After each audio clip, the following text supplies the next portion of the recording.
Ethan Cole was an engineer, and he liked quiet corners of the orbital station more than noisy bars or crowded halls.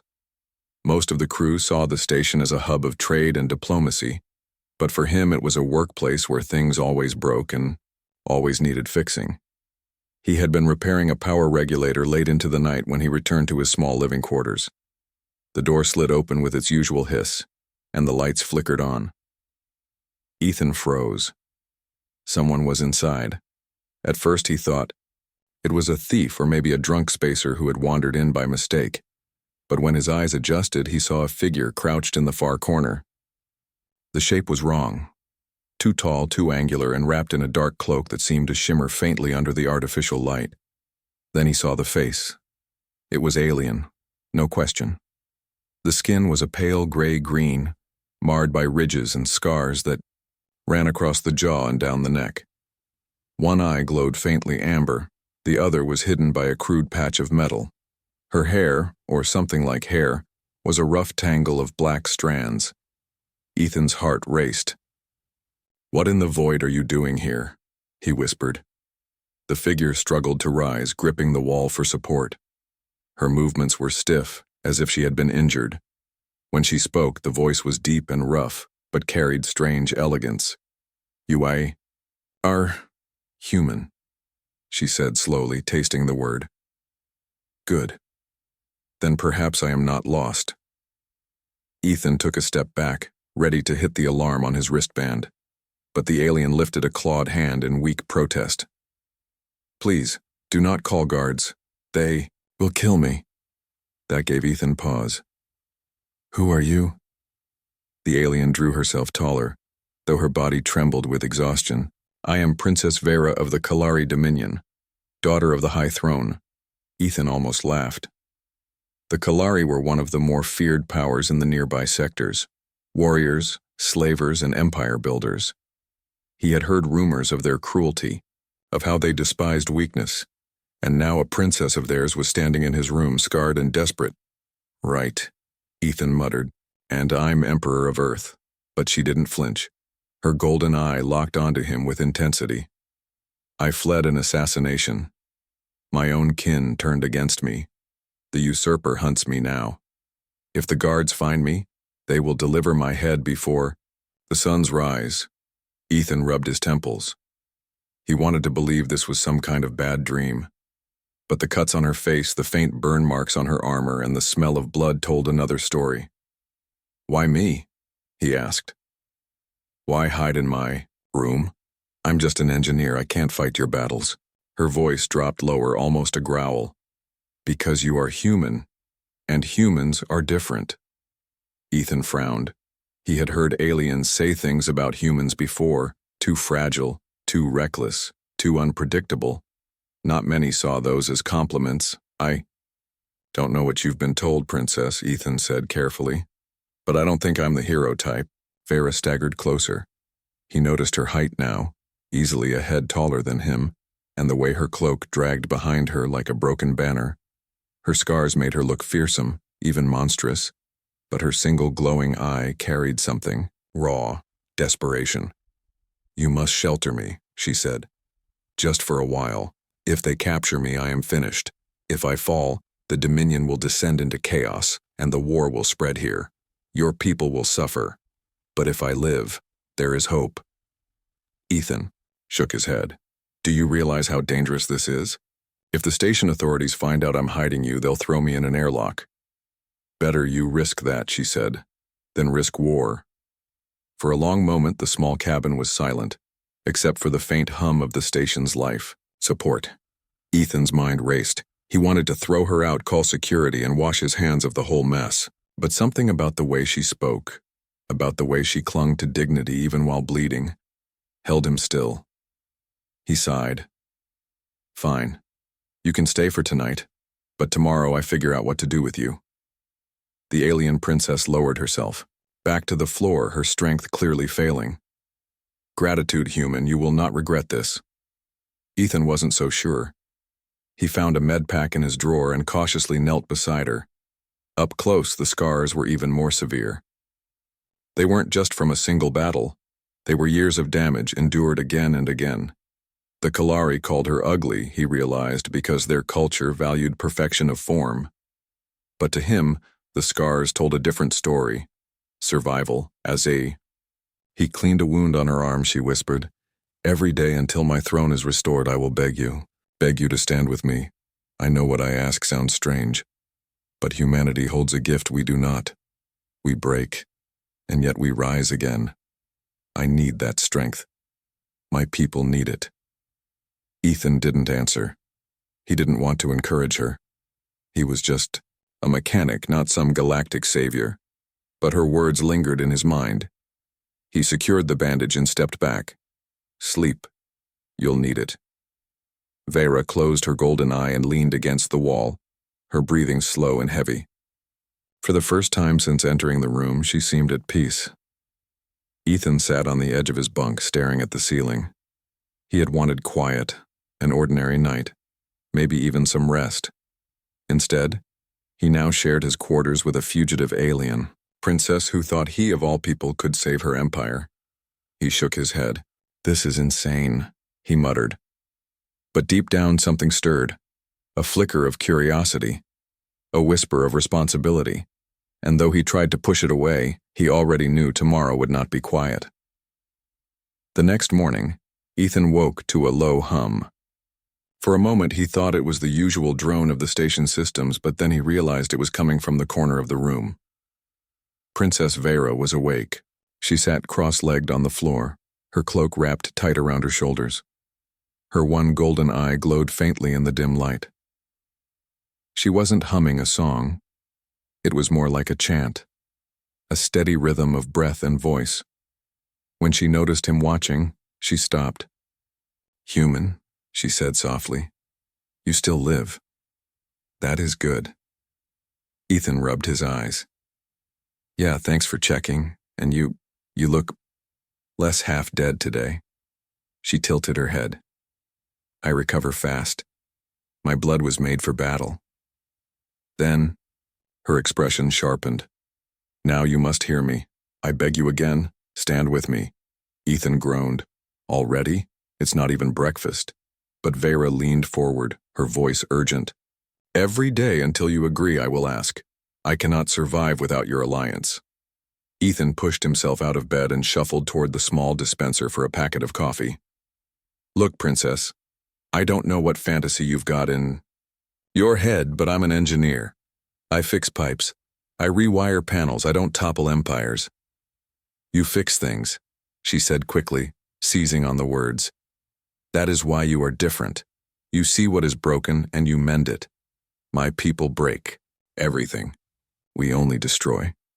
But you create again." Ethan sipped his bitter coffee and tried not to roll his eyes.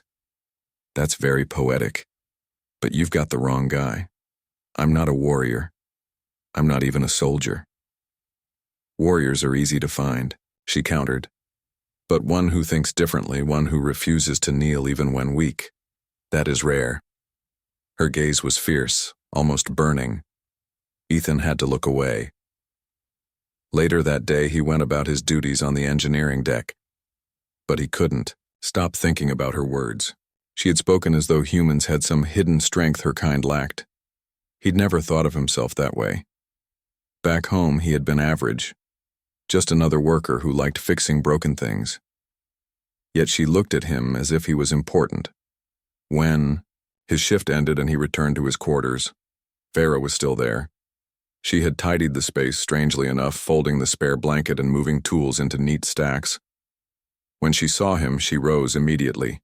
"Ethan Cole," she said, firmly, "again I beg you, stand with me." He dropped his tool bag with a sigh. "You really mean it, don't you? You're going to keep asking every day." "Yes," she said without hesitation, "until you see the truth." "All right, humor me," Ethan said. "Why me? Why not find someone with power, or soldiers, or credits? Why risk everything on a guy who sleeps next to a toolbox?"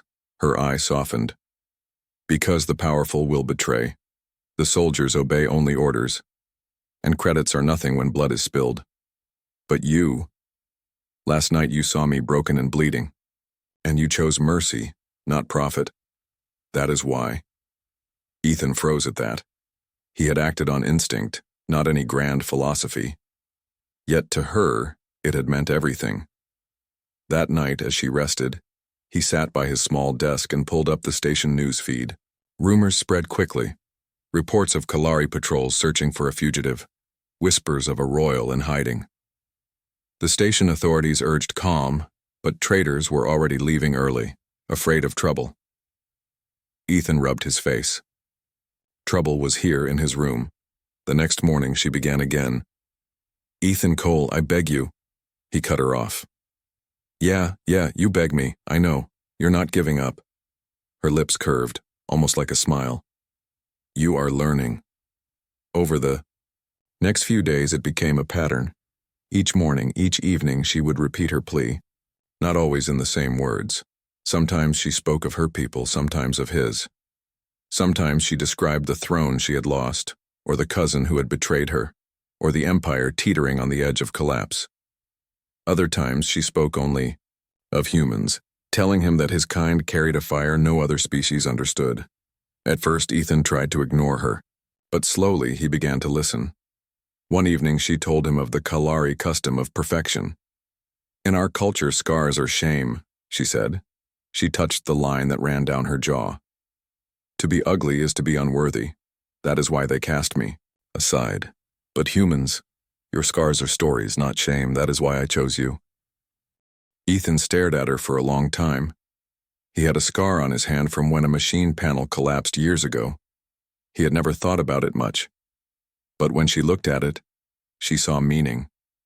Her daily pleas were wearing him down, not with force, but with persistence, and with honesty. Then, one night, the danger drew closer. Alarms blared across the station as a docking bay was sealed off. The word spread. Saboteurs had tried to overload a reactor coil. Ethan worked through the crisis alongside his team, patching systems and sealing breaches. It was exhausting, but they kept the station intact. When he finally returned to his quarters, grimy and worn, Vera was waiting. "You see," she said quietly. "This is why I beg. You saved strangers tonight without hesitation. That spirit is what can save more than a station. It can save a people." Ethan slumped into his chair, too tired to argue. He wanted to deny it, to push her away again. But deep down, he knew she was right about one thing. He hadn't hesitated. He met her gaze. "Vera, I still don't know what you want from me. I'm just me. But..." He hesitated, then sighed. "I'll listen. That's all I can promise for now." The princess bowed her head, scars catching the light. "Then already you have given more than I hoped." And so the daily pleas continued, but something inside Ethan had shifted. He was no longer only the reluctant engineer. A door had opened, and though he feared where it led, he could not close it again. The station never truly slept. Even in the quiet hours, lights hummed, machines worked, and voices echoed faintly through the long metal halls. Ethan Cole had grown used to that rhythm, but in the days since Princess Vera had entered his life, the hum of the station felt heavier, as if danger itself waited in every shadow. She kept her promise. Every day, she begged him for alliance. Sometimes softly, like a prayer. Sometimes fiercely, like a command. And though he resisted, Ethan could not deny that her words were planting seeds in his thoughts. Then came the night when those seeds began to grow. Ethan was on the engineering deck, checking coolant lines, when the alarms screamed. A sharp voice cut through the intercom. "Sabotage detected. All personnel to emergency stations, reactor deck compromised." His stomach dropped. A damaged reactor could mean a meltdown, and on a station like this, that would be the end for everyone. He grabbed his toolkit and sprinted toward the deck. Smoke filled the air, the acrid stench of burning insulation mixing with the hiss of ruptured pipes. Sparks rained from the ceiling. Other engineers shouted as they fought to control the chaos. "Cole!" someone yelled. "The main regulators!" "Fried, we can't shut it down." Ethan's eyes swept the room. He saw the panel glowing dangerously, circuits burned black, coolant spilling onto the floor. One wrong move, and the reactor could surge out of control. Most of the others froze, unsure what to do. But Ethan didn't freeze. His mind raced, pulling every scrap of knowledge, every trick he had ever learned. He darted forward, ignoring the heat searing his skin, and jammed open a control hatch. "Reroute power through auxiliary," he shouted. "Bypass the regulator before it blows." Two engineers stared at him. "That won't hold." "It doesn't have to hold," Ethan snapped. "It just has to buy us time." His hands moved quickly, stripping wires, twisting connections, improvising with speed that came from instinct, not manuals. Sparks leapt against his arms, burning small holes in his sleeve, but he kept going. Finally, he slammed the hatch shut. The rumble beneath the floor eased. The reactor's angry roar softened into a steady thrum. Cheers erupted. The engineers clapped him on the shoulder, shouting his name. For a moment, Ethan allowed himself a breath of relief. The station was safe. But in that same moment, his thoughts turned to Vera. If the saboteurs had targeted the reactor, it meant her enemies were closer than ever. When Ethan finally returned to his quarters, exhausted and streaked with soot, she was waiting. Her golden eye flared as she studied him. "You smell of smoke," she said. "What happened?" "Sabotage," Ethan replied, dropping into his chair. "They tried to blow the reactor. I stopped it." Vera leaned forward. "You stopped it?" "With a little help," he said. "But yeah, I figured out a way to buy time until the systems caught up."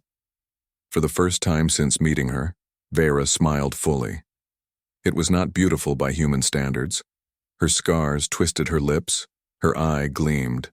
Too bright, but it was real, fierce, and almost proud. "You see," she said. "This is what I meant. You faced destruction and you created hope. A Kalari would have chosen only battle or death. But you chose to think, to fix. That is what makes humans powerful." Ethan waved her off, though part of him warmed at her words. "I didn't do it for glory, I just didn't want to die with the rest of the station." "Exactly," she said. "Survival. You cling to life when others surrender. That is what I need. That is what my people must learn." He leaned back, exhausted. "You're still convinced I can help you win back your throne?" "Not only win it," she replied. "Rebuild it. My empire has forgotten that scars can mean strength. You proved it tonight.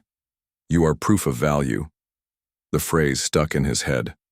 Proof of value. The next day, station security swarmed the halls, searching for the saboteurs. Rumors spread faster than fire. The attackers had ties to the Kalari usurper. Some whispered that the princess herself was hiding aboard. Ethan kept his expression neutral and his door locked. Inside, Vera continued her daily ritual. "Ethan, Cole, ally with me," she said. "Every day I will ask until you accept." He rubbed his temples. "You really don't stop, do you?" "No," she said simply. "Because I cannot stop. My people will not survive without change, and change begins with you." Later that week, Ethan found himself replaying the sabotage in his mind. He realized that when the crisis came, he hadn't hesitated. He hadn't thought about rules or rank. He had just acted. Vera was right. Humans broke, but they also fixed. Maybe that was rare in the galaxy. One night, unable to sleep, he spoke aloud. "If I really did help you, if I stood with you, what would it mean?" Vera opened her eye. She had been resting but never seemed fully asleep. "It would mean everything. My enemies believe I am weak, unworthy. But if I show them I am bonded to a human, they will see I am not weak at all. They will fear what they do not understand, and humans are what they fear most." Ethan stared at her. "Fear? We're not conquerors. We don't have fleets or empires." "No," she said. "That is why you are feared. Because you endure, even without those things. Your spirit is not chained to thrones or crowns. It cannot be predicted. That is power." Ethan wanted to laugh, But the memory of the reactor came back, how he had acted without orders, how he had saved lives. Maybe she wasn't wrong. Still, he muttered, I'm just a man with a toolbox. And yet you saved a station, she said. That is more than many kings. For the first time, Ethan didn't argue. He had no answer. As the station settled into uneasy calm, Ethan realized his life had changed. He was no longer just an engineer fixing broken machines. He was proof of something greater, proof that even an ordinary human could shift the fate of empires. And every day, as Vera repeated her plea, he found it harder to deny that truth. The station had grown tense in the days following the sabotage. Security doubled patrols. Traders whispered of closing routes, and officials denied that anything unusual was happening. But Ethan knew better. He had seen the fire in Princess Vera's golden eye. Her enemies were closing in. One evening, as he returned from the engineering deck, he noticed a group of soldiers gathered near the central concourse. Their armor bore no station insignia, dark, sharp-edged plates with crimson markings. Kalari, soldiers. Ethan felt his chest tighten. If Kalari troops were walking openly aboard the station, then the usurper's reach was already here. When he entered his quarters, Vera was waiting. She paced the small space like a caged beast, cloak swishing behind her. I saw them, she said before he could speak. They have come for me. Ethan shut the door quickly. Then we need to hide you deeper. They're checking every deck. She shook her head. There is no more hiding. If they find me cowering, I am already defeated. I must show them I am alive. I must show them I am not afraid. Ethan stared. You want to reveal yourself? That's suicide. It is survival, she countered. But only if you stand beside me. Again, the plea, always the plea. Ethan ran a hand through his hair, frustration and fear colliding. Vera, I'm just one man. What difference could I possibly make? Her gaze burned into him. You are human. That is difference enough. Before he could argue further, a sudden tremor shook the walls. Alarms blared. Over the intercom, a voice shouted, Unidentified ship docking at Bay 6 unauthorized. Prepare for potential breach. Ethan's stomach sank. They're here. The next hours blurred into chaos. The Kalari soldiers stormed the outer decks, demanding the station authorities hand over the fugitive princess. Panic spread among civilians, and crews rushed to secure airlocks.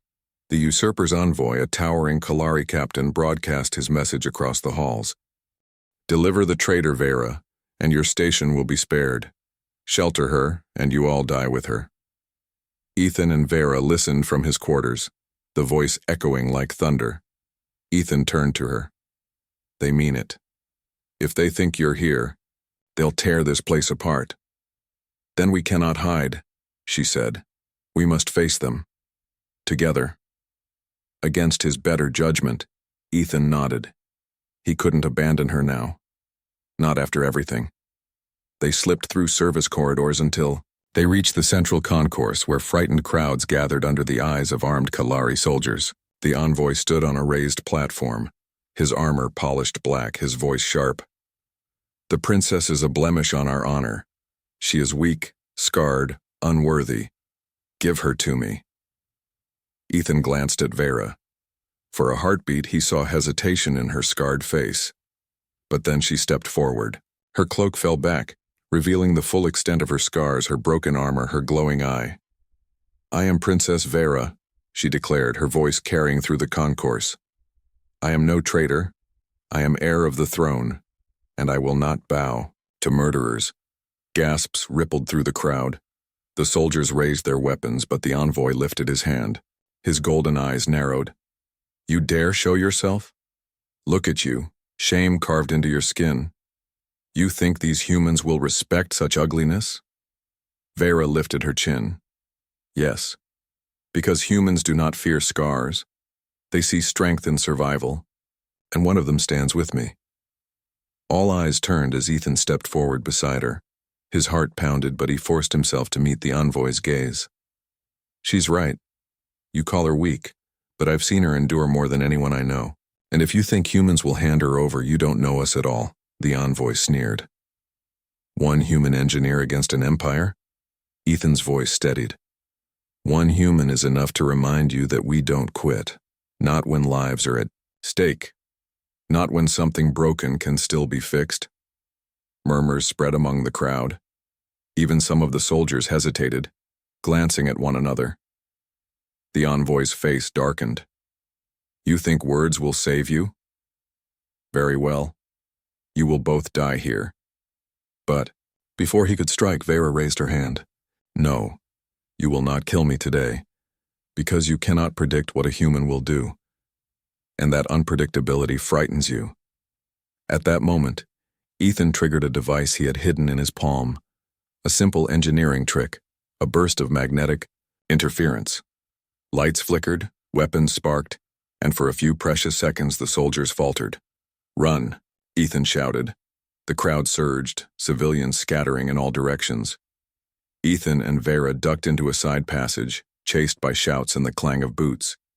They ran until their lungs burned, until they found safety in an abandoned maintenance bay. Vera leaned against the wall, her chest heaving. You see? This is what I meant, not strength of arms, but strength of spirit. You faced them and you did not break. Ethan dropped to the floor, gasping. We're not out of this yet. They'll hunt us until they get what they want. HFY knelt beside him, her scarred hand resting briefly on his arm. Then let them hunt. For every day they fail, more will see that I still live. And they will see that a human stands with me. Ethan looked at her, truly looked at her. The scars, the defiance, the fire in her single glowing eye. She wasn't just a fugitive princess anymore. She was a symbol, and somehow he had become part of that symbol too. For the first time, he didn't feel like just a man with a toolbox. He felt like someone who mattered. The clash of worlds had begun, and whether he wanted it or not, Ethan. Cole was now at the center of it. The maintenance bay was quiet except for the hiss of leaking pipes and the distant echoes of boots on metal floors. Ethan Cole sat against the wall, catching his breath, while Princess Vera paced like a predator in a cage. Her golden eye glowed in the dark, restless and determined. They will not stop hunting us, she said at last. The usurper's forces will comb every corridor until they find me. We cannot wait for them to strike again. We must act first. Ethan rubbed his sore hands. Act first? You mean fight? We don't have soldiers, weapons, or a plan. All we have is you, me, and a station full of terrified civilians. Vera shook her head. We have more than that. We have truth. The usurper says I am dead, weak, forgotten. But tonight the whole station saw me alive. Already rumors will spread beyond these walls. My enemies cannot silence that. Ethan thought about it. She was right. The envoy had meant to crush her spirit with humiliation, but instead she had shown courage, and somehow she had dragged him into the center of it. Still, courage wasn't enough. Rumors won't stop an army, Ethan said. We need to hit them where it hurts. Her eye narrowed. Then help me. Show me how humans fight without fighting. The words gave Ethan an idea. Not a battle, but a trick. Something simple, something clever, something human. That night, while Kalari patrols stormed through the outer decks, Ethan worked with quiet focus. He scavenged tools, rewired comm panels, and patched together a signal scrambler from spare coils and broken relays. His fingers moved with purpose, guided by instinct. Vera watched in silence, only breaking it once. You risk everything, she murmured. He shrugged. You asked me to stand with you. Guess I'm finally doing it. Her scarred lips curved slightly. Then today I do not need to beg. The next morning, the Kalari envoy gathered his soldiers in the central concourse again. His voice thundered through the station. People of this place, you harbor a traitor. Hand her over now, or your home will burn. But before his threats could sink in, the overhead screens flickered. The envoy's image was replaced by a grainy broadcast. Ethan's voice rang through every speaker. This is Ethan Cole, human engineer. You came here to silence a princess. You failed. She lives, she stands, and she is not afraid of you. The screen shifted to Vera. She stood tall in the maintenance bay, cloak torn but her golden eye blazing. People of the Dominion, hear me. I am Princess Vera. I have scars, yes, but they are proof I survived what cowards could not. My enemies hide behind lies. But I walk among humans and they do not fear me. They honor my scars. They honor my strength. And soon, so will the galaxy. The broadcast cut out. Silence fell across the station. Then whispers rose, first cautious, then louder. Civilians murmured. Soldiers exchanged uneasy glances. The envoy snarled, realizing the damage was done. His threats now seemed weaker, his authority less certain. He roared, "Find them, bring me their heads." But it was too late. The image of the scarred princess standing unbroken had already taken root. Hours later, the hunt reached its climax. The envoy cornered Ethan and Vera in a cargo bay near the docking rings. His soldiers surrounded them, weapons raised. "You think a broadcast changes anything?" He spat. "You are still just one broken woman and her pet human." Ethan tightened, his grip on the device he had built. "Maybe, but broken things can still work if you know how to fix them." Before the envoy could react, Ethan triggered the scrambler. The lights blew out, weapons shorted, and alarms screamed as systems across the bay went wild. In the confusion, station guards, who had been hesitant until now, charged in, emboldened by the princess's stand. Chaos exploded. The Kahlari soldiers, disoriented and without stable weapons, fell back under the pressure of guards and angry civilians who refused to cower any longer. The envoy fought to reach Vera, but she met him head-on. Though wounded and scarred, she moved with the strength of her lineage. Her blade clashed with his, sparks flying in the dark. For a moment, Ethan thought she would fall, but then she roared, striking with every ounce of defiance she carried. With a final blow, she drove him back, his weapon clattering to the floor. The envoy stumbled, humiliated. His soldiers dragged him away, retreating to their ship. Moments later, the bay doors sealed and the enemy vessel detached, vanishing into the void. The station erupted in cheers. Afterward, in the quiet of the docking bay, Ethan leaned against a crate, exhausted. Vera stood beside him, her chest rising and falling, her cloak stained but her eye bright. "It is done," she said softly. "Not victory, but survival. And survival is enough to begin again." Ethan nodded. "Your people will hear what happened here. They'll know you're alive. They'll know you're not weak." She turned to him. "They will also know you stood with me, that a human chose alliance when no one else dared." He blinked. "Me? I just did what I could." Vera's scarred face softened. "That is enough. That is everything. You are my proof of value, and now the galaxy will see it." Ethan fell silent. For so long he had thought of himself as just an engineer, a man with a toolbox. But now he realized he had become part of something larger.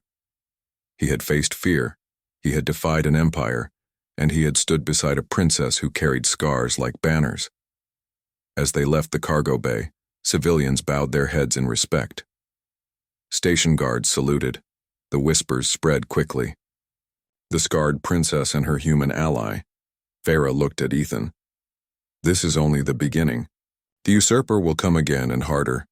But with you at my side, I no longer beg. I command." Ethan managed a tired smile. "Then I guess I'm stuck with you." Her golden eye gleamed. "No, human. We are stuck with each other. And together, we will change the stars."